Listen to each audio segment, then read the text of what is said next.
We'll start now. Hold on. Shit, I hope.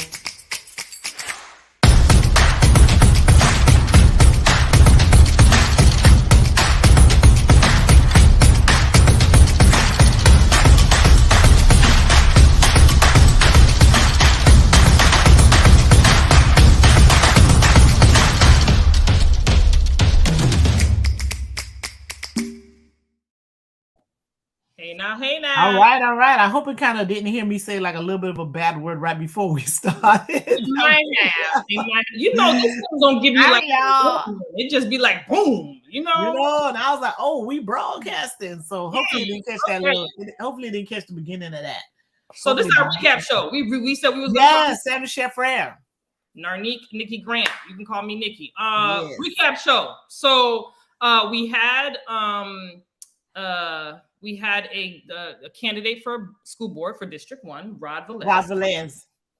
Came on, very pleasant guy. I like his demeanor, I like his attitude, and stuff like that. So, but we always critique our people, and we also tell them that we do recaps and they should go back and look at the recaps, to see, how can they improve or how can they, pat themselves on the back, whatever. They can check the temperature of the room, see what the comments were like. So we did advise that he should go because the comments were on fire. We're gonna address the comments, okay? We're gonna address the comments. All right. The comments were on fire. There was a lot of comments being made. There was a lot of comments. I think we need to address a couple of them just so we can be clear what this is for us, right? So, co-host, tell me what your thoughts were on Mr. Velez. So I think he needs to get a better grasp of some of the issues. I wasn't convinced that he fully understood what Title I meant. So I think he needs to figure out, understand that. I think he has to have a more clearly defined plan. He spoke in generalities, which kind of like, no, tell us specifically what it is that you're trying to do. Mm-hmm. He made some statements that made me think that he has an agenda. I don't know what that agenda was, but I just got the impression that there was an agenda. And he needs to just be a little bit more well-versed. The other thing that struck me from what he was talking about was that he talked about Black and brown folks a lot, about his experience, the way he grew up, that he believes he has a connection with the community because he did grow up like in a poor neighborhood and that type of thing. I don't think he articulates that properly because he said a couple of things that I was like, what? And one of the things, for example, was that when he said, like, I don't think a white officer should work at a predominantly Black school. I'm like, wait, what? This is not just about race. That's, you know what I mean? Like that to me was kind of like, no, then you really don't understand, the whole dynamic of race. Because one of the things is that you should not just judge people based on the way they look, right? The way people get better of dealing with each other is to actually deal with each other, right? So the way you dispel all these myths or stereotypes or whatever impressions you may have of another person or another race or another gender or whatever is usually because you don't have interaction with that particular population. So in order for us to get to a place where people really can get along and discuss issues and find out, how to really work together is to actually work together. So the idea that a white police officer couldn't be in a predominantly Black school just didn't sit well with me because that is absolutely not the solution, because that's kind of low key suggesting that segregation is okay. You know what I mean? Or separate and maybe equal is okay. And I don't think that's what he wanted to portray, but a statement like that gives off that impression. Sure. I tend to agree with you with a lot of things. And also when you're running for school board, the importance of learning policies and how things work at the district level is very important. So when you are on a forum or in an interview, you have enough information to be able to answer questions adequately, right? So I totally agree with the police comment thing. I was a little bit taken aback by that. And I was, there's a couple of other things like, not knowing about the Title I was really important. Also, he mentioned he did kind of segue into the Promise program per se and talked about how the program could be better. That to me is that you didn't take the time out to look and research and learn about the Promise program. That school is open to anyone who would like to go. or the different centers that they have for the Promise program, so you can go see for yourself. So I think it's important for any candidate who is running for school board that you've done your research, you're versed in policies, especially policies like with what's going on around us today. You know what I mean? Parents are, now that the governor has come up with all these different types of parents' Bill of Rights and all that bunch of other stuff, you got to really research the school district and see what the policies are. And also as a school board member, you need to know Florida statute. Okay, because most, if not all, the policies are based off of that, right? So I think that the research part is something that he needs to work on. I think also when you're asked a specific question, if for instance, we asked him about, you were appointed to the DAC, and from his bio that we received, he said Debbie Hickson he appointed him. He started talking about her. This is your race. You focus on what you are doing, and you focus on what the questions are, and work your way that way. You know what I mean? He needs work, in my personal opinion, in terms of doing more research, speaking to more of his constituents, learning about what really is going on in District 1, but then also understand that board members make decisions that affect the entire district, not just your specific district. So it's important to always don't just make decisions or look at your race just in the district that you serve, but always look at it as a whole, because you're part of a whole, but always look at the whole, because if you notice, Lori Al-Hadef put some things in place with the Alyssa law and the buttons and the one that he mentioned yesterday, that affects the entire district. Right. And she represents District 4. So I think if he gets a grasp of the overall and does his research and talk to people and continue to learn over time, I think that you will see an evolution of his campaign. Okay, and that might be the case too. But I also wanted to get a good feeling of why he wants to be on the school board. And some of the things he said, like, oh yeah, in the last 10 years, some things have been. And the last 10 years was when Runcie was the superintendent, right? And I believe that some folks got on the board so they can try to make sure Runcie's gone, and that happened. And I'm like, are you there to continue a particular agenda like that? Like, what is that about? And the fact that he left me with an impression that it may be something else, some other reason why he wants to be on the school board besides making sure that the students of Broward County Public Schools get all of the things that they need was a little problematic for me. But with that being said, he, not to say that he can't change that, right? He needed to be able to articulate what it is that he wants and not give the impression that he was going to be put in that position. And I'm saying put in that position to promote someone else's agenda. I got that feeling. You have to be, and I don't mean to cut you. You have to be an independent thinker, and then you can see by him glorifying one of the school board members, it almost gives me the impression that their agenda is his agenda. So you have to learn to be able to separate that, be an independent thinker, and really give people the true you and be as transparent as possible. And I did feel that. I did feel like this was not something, because he was on and on and on about Debbie Hickson, that you gotta be, this is your race. So if it's not about what you doing, you gotta get out of that part. So it leaves a lot to be desired, but hopefully this constructive criticism will be taken. And he needs to get I don't know, like, people always have these campaign managers that tell him how to campaign, but he needs somebody to school him on how to talk about race.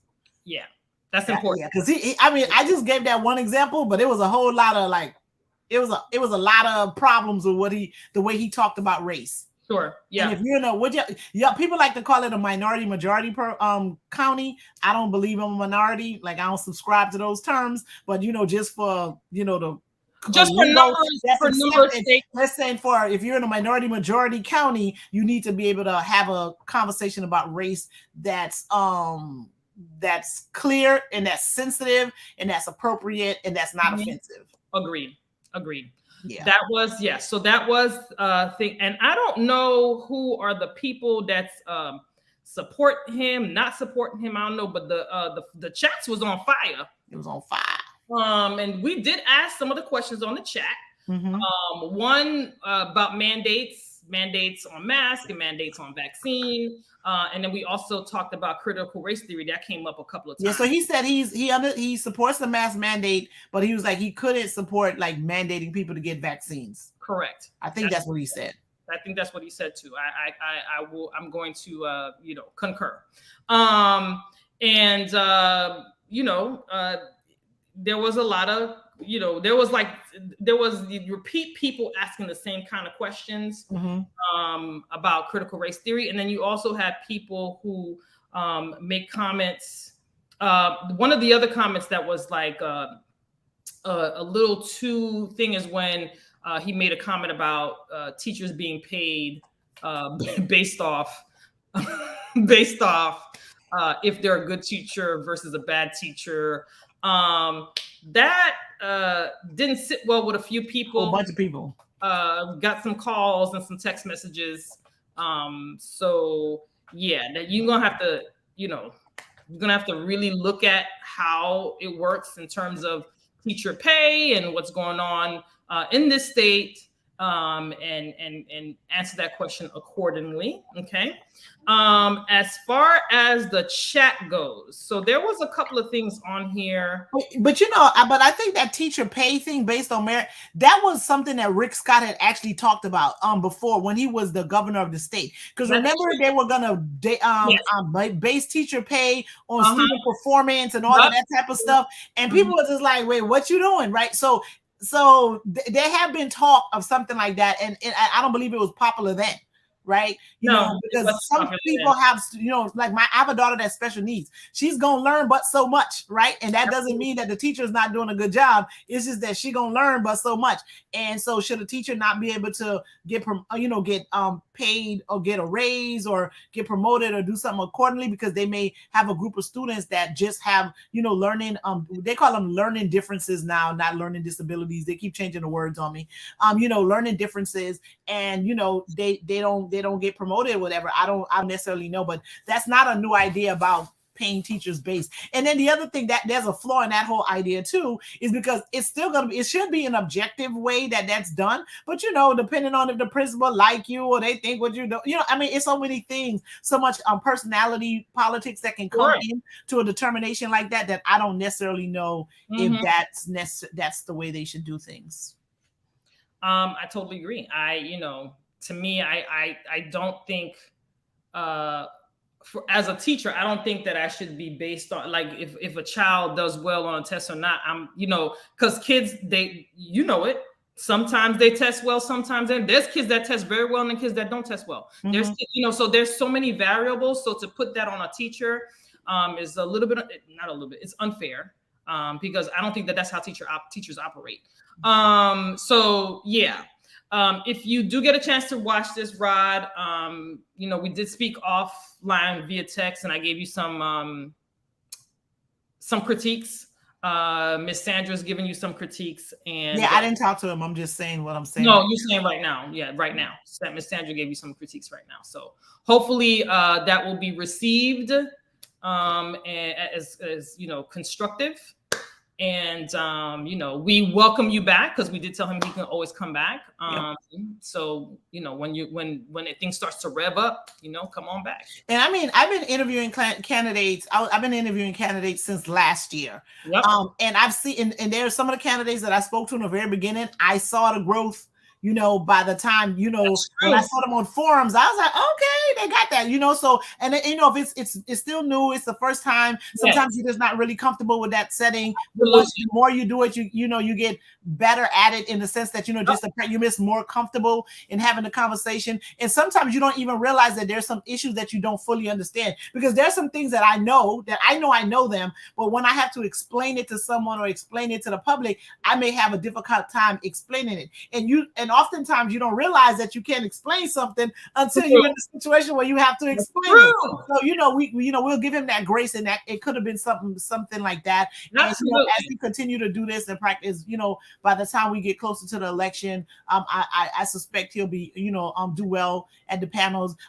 He was getting some good there were people that were watching the show yesterday that, that were, very supportive. And they, they basically said he's an all around good dude and all that type of stuff, But we like all around good dudes, but we really want people to know what they're doing. And that's coming to take these positions to do the will of the people. So yeah, we just don't have the time or the room, in my opinion, for those to, you have to have a foundation grasp of what's going on to be effective. So it's important that you do your due diligence now, right? Yes. So D20. Listen, do we know who won yet? No, we don't know right now. Okay. So I heard a little bit this morning, and I think, I know from what was said that they had to do another machine recount because it was so close, and then they're going to do a manual recount, which may start tomorrow. I think the manual recount may start tomorrow, if not Saturday, and then hopefully sometime next week we'll know if the Democratic nominee for District 20 will be either Sheila Shefferlis McCormick or Dale Holness. Yep. And those what do you think about that? Those are your top twos. So we've talked. So we both agreed that people were counting out Sheila when they shouldn't have. So they might have so they could have probably counted her out before she put that money in the race. Like for real, right? Because she didn't have the name recognition. Like, she just didn't. There were 5 people in that race that were already elected officials and they had won multiple times, not just once. They had won multiple times. So they had the name recognition, right? But once she made that investment in herself, which, I ain't mad at it, made that investment in herself and her name was everywhere, then that was another story. Because how you drive down 995, like I saw her posters everywhere. So everywhere. So she basically, people knew who she was by the time November 2nd came. Right. At least you knew her name. At least you knew her name. At least you know. I'm a little bit. I'm conflicted. I'm conflicted about the top 2. Now I don't know. For me, because I have this conflict, I can't really to say anything. It would be more of my feelings, not really what their abilities are. But I do believe your character and who you are is tied into how you do things, right? And how you advocate for people and how you present and how you serve people. So for me, there's some character flaws. And I'm just a little bit conflicted, to be honest, with both candidates. But these are the 2 that we got. And, we got to see next week who we are going to elect. And I will put my full... the person has already been elected. We just don't know the results. Which one of them won? So, right, yeah, okay. So we can't vote no more. The voting is done. Even we'll find out who got the majority of the votes. And the thing is, we may not like who gets elected or whatever it is, but we have to be supportive and show that candidate support and be there to support that candidate along the way and still be able to hold that person accountable, still be able to have a conversation with the person. And so, at some point... they want to talk to us, them 2 might not want to talk to us. We're still constituents. They may not want to talk to us. But listen, they will be my rep. Like I live in District 20, so they will be my rep. You know what I mean? So I want y'all to talk to me. All of whatever feelings aside, put it aside. That's what makes you an effective congressperson, because you should be able to move past that. It's not personal. It isn't. It is what it is. It isn't. So I don't know. How are you, or how do you feel? You feel confident and comfortable, because I'm a president of a Democratic club, I can't endorse candidates. Even though I'm doing this in my personal capacity, I'm saying that for a reason. So I can't endorse candidates because I am the president of a Democratic club. However, I didn't vote for either one of them. That they were not my candidate of choice. That's the thing. Okay. Not that, you know, I think they're gonna do a bad job or anything like that, but that was not, they were not the candidate that I was supporting.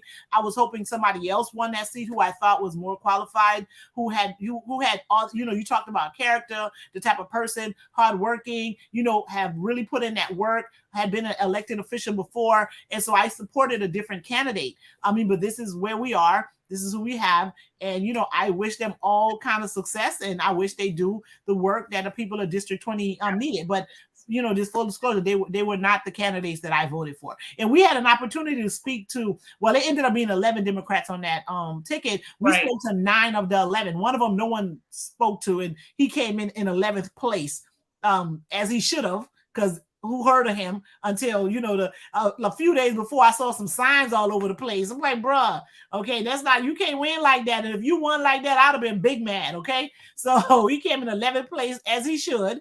And then the other one of the candidates didn't speak with us, but he did interview, that's Perry Thurston didn't speak with us, but he did interview with Let's Talk Justice with Suzette Speaks, and we did refer people to that interview if they wanted to hear what his positions were on the issue. So, you know, there was information about all of the candidates. There was an opportunity to see all of them interview one-on-one, because we did one-on-one interviews with everyone, and Suzette did one-on-one interviews with not all, but some of them. So people were able to see them one-on-one, and then there were enough panels that you could have seen how they did, you know, how they dealt with in groups. So slew of forums.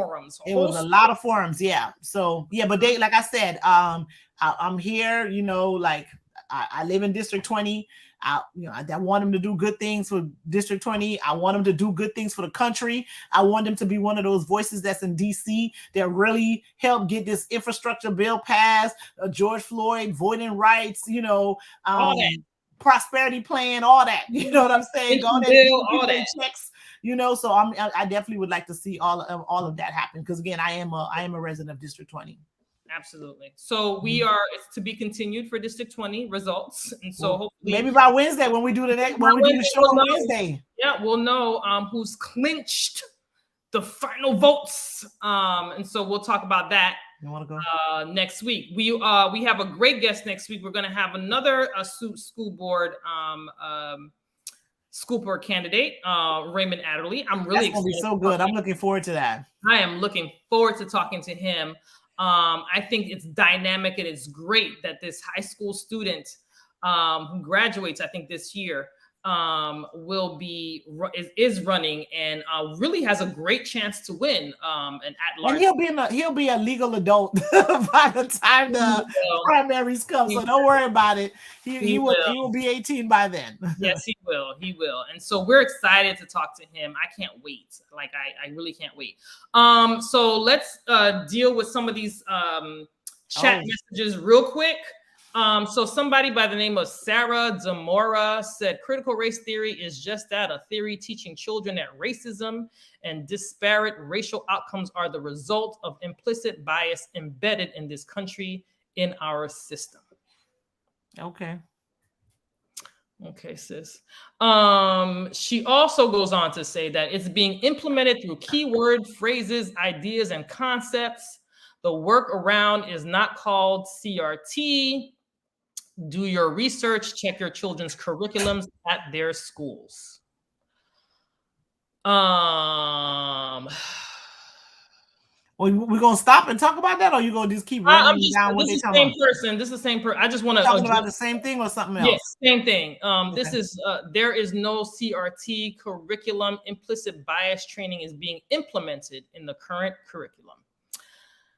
So let's kind of talk about it, because there was a lot of people in the comments, you know, asking Mr. Velez if he is going to allow critical race theory to be taught in schools, you know, and K through 12, and from my research, critical race theory is not being taught in K through 12.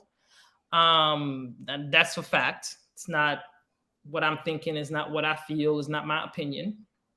That's fact. And then, Sandra can give you a little bit of information about what she learned in law school where critical race theory is concerned. What I learned in law school, I don't know what they talking about. But I learned that in law school. Let's be clear. I don't know in terms of for the white race. I'm not sure if they understand that when your children learn of the history, just because the history is bad and you appear to be allegedly, well, I'm not gonna say allegedly, you appear to be the villain, doesn't necessarily needs to be relate to the child or related to children as if their race is bad, right? There's a way you can explain the history so history will not repeat itself. I was hot. I was really hot under the collar with these messages. Some of them were outright disrespectful. And I did everything in my power not to, because you see co-host pulled me back. She's like, wait, let him finish answering and let them say it in the chat. Yeah. So what did you think about that? What did you think about some of these comments? All right. So my first thought is that, them Republicans, they good with that messaging, right? So I can say they're good with that messaging, man. Like they're good with the messaging. And that's why Democrats fail every single time because they're not good with the messaging. They don't combat the messaging because the fact that they're starting to talk, critical race theory was taught in law school. That ain't even nothing that they teach in school. It's not that taught. It's rarely taught in undergrad. It was a concept that was taught in law school. And Professor Derek Bell, he was a professor at Harvard University who had Harvard University's law school. He passed away a few years ago. And one of the things that he was talking about is that one of the things he wanted was for people to look at how race impacts, what things that people's culture. It impacts like how they're how they're treated in the law. And so for us to ignore that race, act like race doesn't have a role in any of these things is what he was saying. Like, no, it does. And the other thing, and the way they typically used to talk about it was this thing called intersectionality, right? And that really was, and it really dealt a lot with Black women, for example. So let's say, so a Black woman would be like, okay, I feel like I'm not getting promoted because of my race and my gender. And they'd be like, why do you say that? They're like, no, because we have a Black guy that's a CEO and we have a woman that's a CEO. So you can't say that that we're discriminating based on race and gender because we have a Black person that has a job and we got a woman that got a job. So what's your problem? What are you talking about, right? There's like, yeah, you might have a Black person, you might have a woman, but you don't have a Black woman. And Black women were finding themselves in this position where they weren't getting promoted, wasn't having access, but they couldn't. And they felt that it was because they were Black women, but they couldn't argue that it was because of their race or because of their gender, because there was somebody Black there and there was a woman there, right?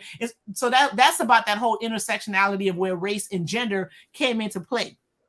So that's what it was talking about, right? Because people were like, as long as you work hard. I grew up believing that too. As long as you work hard, you go to the right school, you do all of these things, you're going to be successful. And when I tell you, I worked hard. I went to a top 10 school when I graduated high school, and I went to a hood high school. Okay, so I managed to get out of a hood high school, and I went to the school that I went to the University of Chicago undergrad. My school was ranked number 4 by U.S. News and Report when I went to college. So I did that. It was like, yo, go to the top school and then your life is going to be fine, right? So I went to a top 10 school, like I said, ranked number 4 the year that I was there. And not only did I get a bachelor's degree from there, I got a master's degree from there.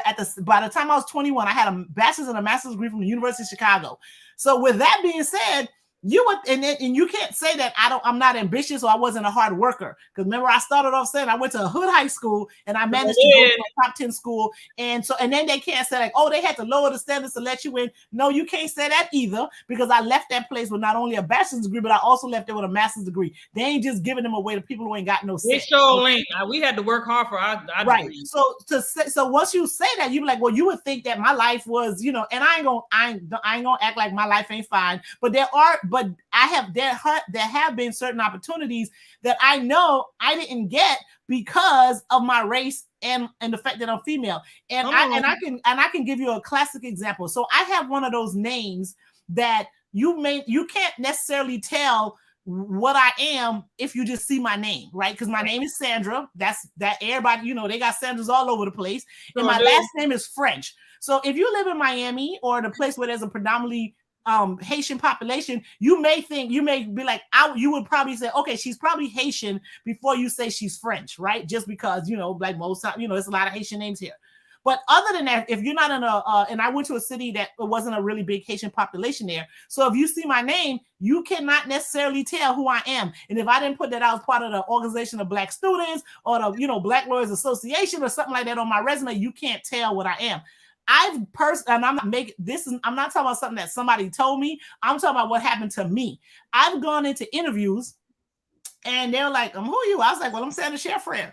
And the person asked me, am I sure? I was like, yeah, I'm Sandra Sheffrey. And they're like, oh, you know what I mean? And I'm like, well, who you thought was coming? And that's because they probably did not expect, they did not expect Sandra Sheffrey to look like I looked, right? And I walked into let me stop you. I don't want to interrupt you, but when someone says that, right, to you, and the first inclination for me is that you wasn't expecting a Black person. You was expecting someone else. Is that well? They didn't expect Sandra Sheffrey to look like this, so I don't know. I ain't trying to get in their mind. What is Sandra supposed to look like? I don't know. Not me, I guess. And I can give you another example. So I was in Germany, right? I was in Germany. This was when did I go? That was when I was in law school. I don't remember. I think it was in law school. I had to go to Germany, right? And somebody was meeting me at the train station. And all they had my name. And believe me, we were crossing each other because I didn't know, this was now, somebody send you a screenshot of the phone and all of this kind of stuff. This was probably like in the 90s, or it had to be in the 90s because I didn't have a cell phone in Germany, whatever. So we just met me at the train station, and I kind of had a feeling that was the person. I was like, I think this is the person, but I don't want to just go up to this dude and be like, are you?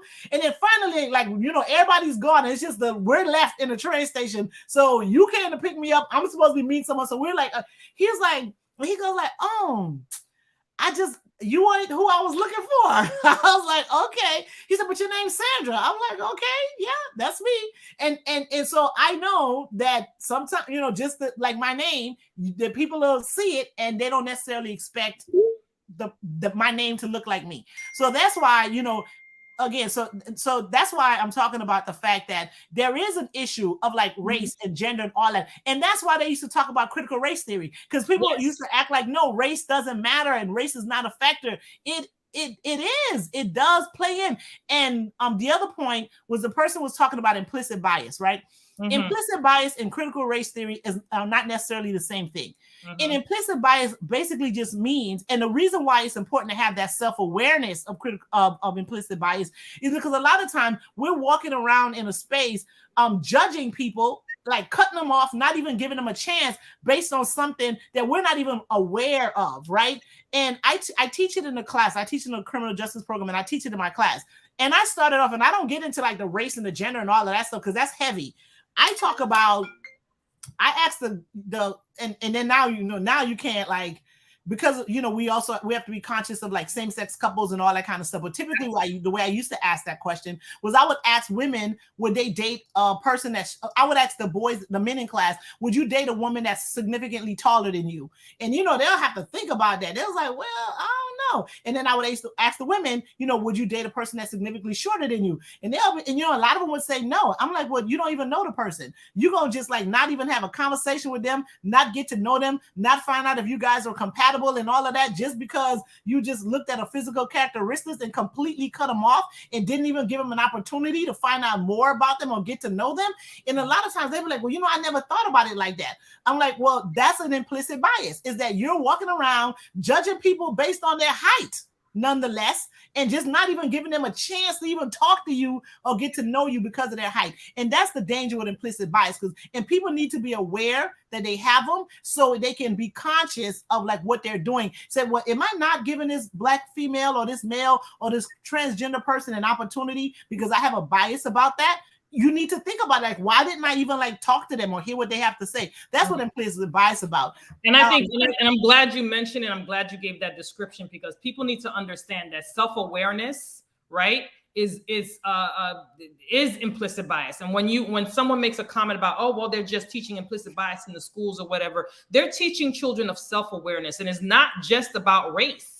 It's about everything, right? Because children, as you know, we have a huge bullying issue in this country. Okay? And a big part of bullying is implicit bias. Okay. And so my thing is that when people come in, and the reason why I've addressed the questions in the chat or the comments in the chat is because I want people to understand that this is not the type of platform that you're going to come and put out information out there and we're not going to check it and make sure people understand. There has to be self-awareness. That is part of implicit bias. That it has nothing to do with making a child feel uncomfortable because they're white. But they may need to, but it's not, it's okay to feel uncomfortable. In terms of the uncomfortability, no, you're right. You're absolutely right. When you're uncomfortable, a lot of times that's growth.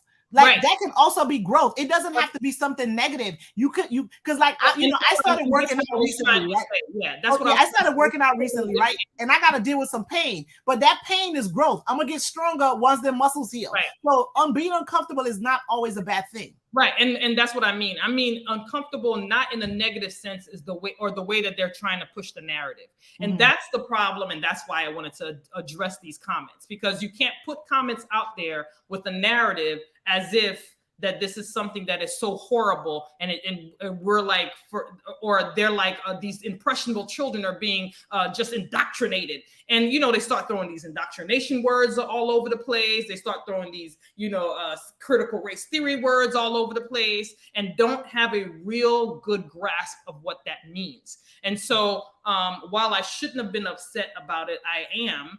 I was, because I am a Black woman. And I have lived experiences that maybe people in the comments have not have lived experiences. And so to say that it was, to me, was quite offensive. And maybe that's where my upsetness was about. Okay. But it's important that we address it, because on this platform, we're always going to promote and push, what is important for our community, because we want to engage our community more so in the political arena, make sure people participate voting. We want to normalize voting. We want to normalize, our community talking to their elected officials, their local elected officials, and being part of the conversation, because it's important. And we'll continue to do that. And if you are the type of person to feel that critical race theory is dangerous and or implicit bias is dangerous, or that's not what we should be doing, we should all get along, this is not the platform for you. Well, I mean, so they could come and listen, but that's not the only thing we talk about. We do want them to come on the platform because we're educating folks about candidates that are running for office. We talk about a lot of different things, but particularly during election season, we want everybody to come, because you need to know about these folks that you're going to be voting for and putting in these particular offices, right? Well, I'm talking about the other stuff. I'm talking about the other stuff. Okay. I want people to, on whichever side you decide to be on, Republican, Democrat, Independent, we all want you to come and listen to the candidates. But we've made this whole platform was created on, acts of what's the word I'm looking for without being offensive? But the folks in the chat were checking each other, right? So they were checking each other. When something was said and it came off like it wasn't nice, someone said, that wasn't nice. What are you doing? And then they were like, the person was like, okay, my bad. I take that back. And then they came back like, however, but so they were handling, they're all adults. They're adults and they're handling themselves. But what we want, so when someone does say something like that, I think we have a responsibility. I don't know if we want to make it our burden, but we have a responsibility to tell them, say, really go look into what critical race theory really is. Go try to understand what implicit bias is, and don't just listen to the headlines. Don't fall for that, that quick second messaging, because those ideas and those concepts are more complicated than just 2 lines. You can't explain them in 2 lines. So that's all we want y'all to do. No sound bites over here. Yeah, don't come with that. No talking points. You know, no we want to talk. Let's talk about the whole shebang. The whole shebang. The no whole talking shebang. points. So, listen, y'all. Like next week, we're going to talk to another candidate, but we want you to pay attention because the Florida legislative session starts again in January. They've been putting out bills. They're all in committees. Our state reps, our House reps, they're all in committees right now. But you know, the ones that were in District 20, they done. They're not going to be there on January 11th when the session starts because they resigned to run for these seats. Yeah. So we're going to have 2 commissioners that's going to be gone. And I think it's 2 House members and a Senate member that ain't going back to work. Session. And those districts will not have representation until about March because they did set the date for that election, right? Yes. Right. Yes. So the primaries is January 11th, believe it or not. And their election date is March 8th. So those who were, I think it was Perry Thurston's seat, Bobby DeBoe's seat, and Omari Hardy's seat, those 3 seats will have their primaries in January, on January 11th, and then they will have their election on March 8th. Yeah, so we're trying to speak to some of those candidates. We know we met with a couple of the candidates that are running for House District 94. So we're going to try to get Elijah Manley on, and Daryl Campbell, I believe, is running for that seat, and I think Josephus Eggleston III is also running for the House District 94 seat. So we're going to try. We're going to not try. We will get them on before that election, so you guys can all hear from them. Absolutely. So we did our little wrap up. We'll see you all next week. Listen, this kid is dynamic. I think you all should really come on and listen to what he has to say. And throw your questions at him. I think he's ready. I think he's ready for whatever. I mean, I've seen him in action at the school board, child, and he be with it. He true to this. He's not new to this. He true to this, honey. He is true to it. Okay. Knows the procedures, knows how to get around the room. Okay. So we got to give our youngins some space. Yeah, they're not scared. They are not scared, honey. They want all the smoke. Okay. So the young ones have to give them that space. And I love it when young people are running. They don't want you to get them. They coming for it. They're not waiting for anybody to give them anything. They're coming to get it. They are coming to get it. They are not waiting. They are not waiting because a lot of them we're like, but aren't you too young for this? And they're looking like, they're coming for it. They're not waiting for anyone to give them anything. They're not waiting for permission. Okay. Don't be ageist because we could get this. We could get it. Okay, hey, listen, they're not waiting on permission. That's all I can say. They are not waiting. Those young ones know policy like the back of their hand. They can have a sit-down conversation with you and tell you about everything. Okay. And I love it. Yeah. All right, guys. So we'll see you all next week. Back here, same time. What are we doing? 5:30, right? 5:30, yeah. That's what it's supposed to be. Wednesday. 5:30, and we'll try to see if we can do a recap at the end because we try to, get our recap, and we don't normally come on a Thursday. Thursday. We don't normally come on a Thursday. Yeah, we'll recap with y'all. We'll see y'all next week for 5:30. Please continue to use your social distancing, wear your mask, okay? And I think they said children between the age of 5 and 11 can get vaccinated now. They can get vaccinated now. I've seen a couple of people on Facebook I know that have already scheduled their babies to go get their shots and stuff like that. So, hey, we're trying to get to a space where we don't have to wear these masks anymore. We're trying to get to a space where we can go out and be with friends and hang out. I'm telling you, like the kids came back to school from being out for like 18 months. And it's a transition. It's a transition. That's all I got to say. It's a transition. So they need to be out in these streets. Okay. So let's get everybody vaccinated. Let's get everybody back to where we need to be so we can kind of focus on other things. So let's do that. All right. So we're going to go out with our commercial because I'm loving it. And we'll see y'all next week.